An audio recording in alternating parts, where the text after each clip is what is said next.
एक practical example से समझते हैं। राजस्थान में एक शहर है कोटा, जहां पर सुपर थर्मल पावर प्लांट लगा हुआ है। यहाँ कोयले से बिजली बनाई जाती है। इस पावर प्लांट को स्टेट गवर्नमेंट ओन करती है। यहाँ पर टोटल 7 जनरेटर लगे हुए हैं जो मिलकर 1240 मेगावाट की पावर प्रोड्यूस करते हैं। हमने सिर्फ एक जनरेटर को शो किया है कॉम्प्लेक्सिटी से बचने के लिए। अब इस पावर को पूरे राजस्थान में डिस्ट्रीब्यूट करना है, जिसके लिए सबसे पहले जनरेटर का जो पावर आउटपुट है उसको एक ट्रांसफॉर्मर में फीड किया जाता है। इस ट्रांसफॉर्मर का नाम है step up transformer. Basically generator 11,000 या 15,000 वोल्टेज का आउटपुट देता है और इसको ट्रांसफॉर्मर की हेल्प से 4 लाख वोल्टेज तक स्टेप अप किया जाता है। मोस्ट इंपोर्टेंट बात, स्टेप अप ट्रांसफॉर्मर सिर्फ जनरेटिंग स्टेशन पर ही अवेलेबल होता है। इसके बाद सभी स्टेप डाउन ट्रांसफॉर्मर होते हैं। ट्रांसफॉर्मर के आउटपुट को इस स्विच यार्ड में भेजा जाता है। इसकी वर्किंग हम आगे डिटेल से समझेंगे, लेकिन बेसिकली स्विच यार्ड का काम यह होता है कि यह मल्टीपल फीडर आउटपुट में देता है। जैसे यहाँ पर मल्टीपल टावर लगे हुए हैं और यह सभी टावर राजस्थान के अलग अलग डिस्ट्रिक्ट तक पावर लेकर जाते हैं।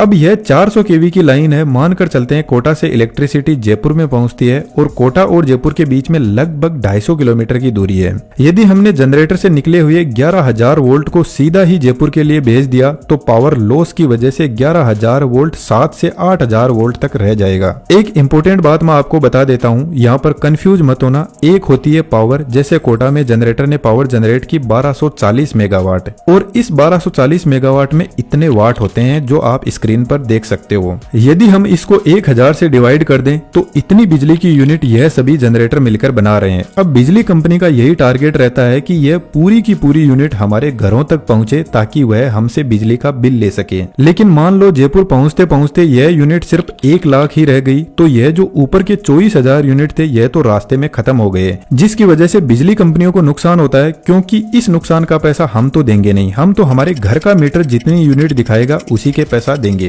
तो यह जो पावर का लॉस हो रहा है इससे बचने के लिए वोल्टेज को बढ़ाया जाता है। एक्चुअल में पावर वोल्टेज और करंट का प्रोडक्ट होता है, तो पावर हमेशा फिक्स रहती है, लेकिन हम वोल्टेज और करंट को ट्रांसफॉर्मर की हेल्प से कम ज्यादा कर सकते हैं। तो जब हम वोल्टेज को बढ़ाते हैं तो करंट कम हो जाता है। अब ज्यादा करंट होता है तो ट्रांसमिशन लाइन का जो कंडक्टर होता है उसका टेम्परेचर बढ़ने लगता है और वह गर्म होने लगता है, जिससे हमारी जो पावर थी वह हीट एनर्जी में बदल जाती है और रास्ते में लॉस हो जाती है। तो जैसे ही ट्रांसफॉर्मर वोल्टेज को बढ़ाने लगता है तो उसी के रेस्पेक्ट में करंट कम होता जाता है, जिससे कंडक्टर का टेम्परेचर ज्यादा नहीं बढ़ेगा। और सबसे इंपॉर्टेंट बात, जब करंट कम होता है तो कम करंट को हम पतले वायर से भी फ्लो करवा सकते हैं, जिससे ट्रांसमिशन लाइन की कॉस्ट भी कम होती है। जब यह 400 केवी की लाइन जयपुर पहुंचती है तो इस वोल्टेज को धीरे धीरे डाउन लाने की प्रोसेस स्टार्ट की जाती है, जिसका काम यह स्विच यार्ड करते हैं। इस स्विच यार्ड में जैसे 3 इनकमिंग लाइन आ रही है, इन तीनों लाइन में से 2 कोटा से आ रही है और एक मान के चलते हैं दिल्ली से आ रही है। यदि कभी कोटा का पावर प्लांट फेल हो गया, कभी हमें ज्यादा लोड की जरूरत पड़ी तो हम दिल्ली वाली पावर को भी यूज में ले सकते हैं। यह ट्रांसमिशन लाइन इस गेंट्री टावर पर आकर टर्मिनेट होती है। स्विच यार्ड का जो सबसे पहला इक्विपमेंट होता है उसका नाम है लाइटिंग अरेस्टर और यह ट्रांसमिशन लाइन के पैरेलल में लगा रहता है। जब आसमान वाली बिजली गिरती है और वह नीचे आने लगती है तो आपने देखा होगा उसके बहुत सारे विंग्स होते हैं और बेसिकली यह विंग्स किसी पेड़ या ट्रांसमिशन लाइन को ढूंढते रहते हैं जो जमीन से सबसे ज्यादा ऊंचाई पर है, क्योंकि इस लाइटिंग को जमीन के अंदर जाकर अपने आप को डिस्चार्ज करना होता है और हमारी जो ट्रांसमिशन लाइन होती है यह काफी ऊंचाई पर होती है। तो जैसे ही यह लाइटिंग स्ट्राइक ट्रांसमिशन लाइन पर गिरती है तो ट्रांसमिशन लाइन में ऑलरेडी 4 लाख वोल्टेज फ्लो कर रहा है और इस थंडर लाइटिंग की वजह से यह वोल्टेज करोड़ों में फ्लो करने लग जाता है।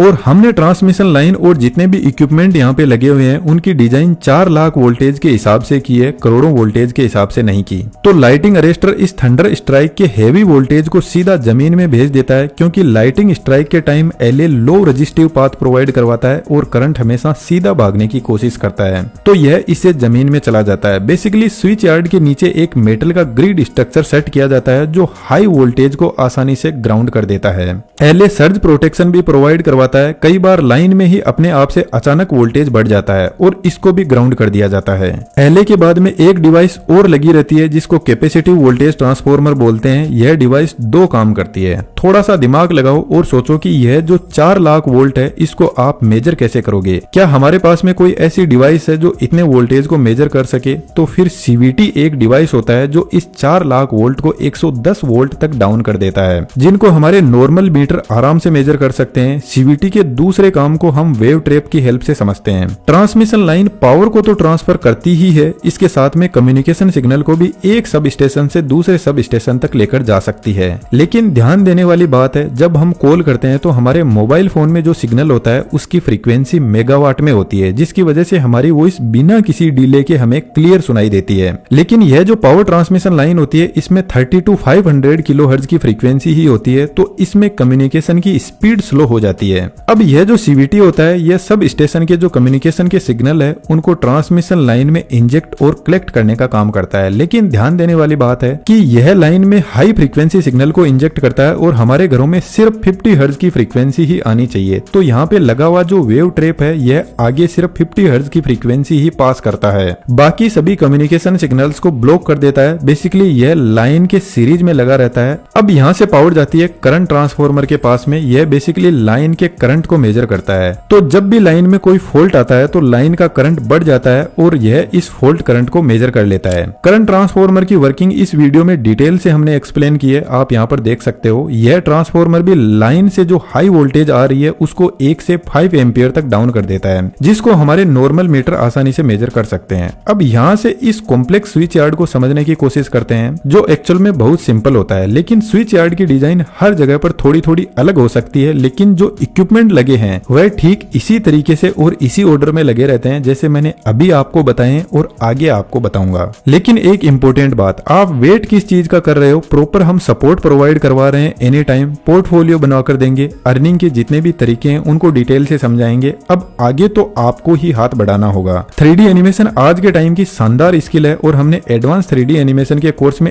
A to Z सभी टाइप के एनिमेशन को कवर किया है। आप जैसा चाहो वैसा एनिमेशन क्रिएट कर सकते हो, पूरी डिटेल डिस्क्रिप्शन में अवेलेबल है। वेट करने में कुछ नहीं रखा, कुछ सीखने पर फोकस करो। अब वापस टॉपिक पर आते हैं। इस 400 kV सब स्टेशन में 3 बस है, main bus 1, main bus 2 and transfer बस। इसका यूज अभी आपको आगे समझ आ जाएगा, लेकिन हमारा टारगेट है इन बस को चार्ज करना। सिटी से लाइन वापस गेंट्री टावर के पास में जाती है और इधर से होते हुए लाइन को नीचे उतारा जाता है।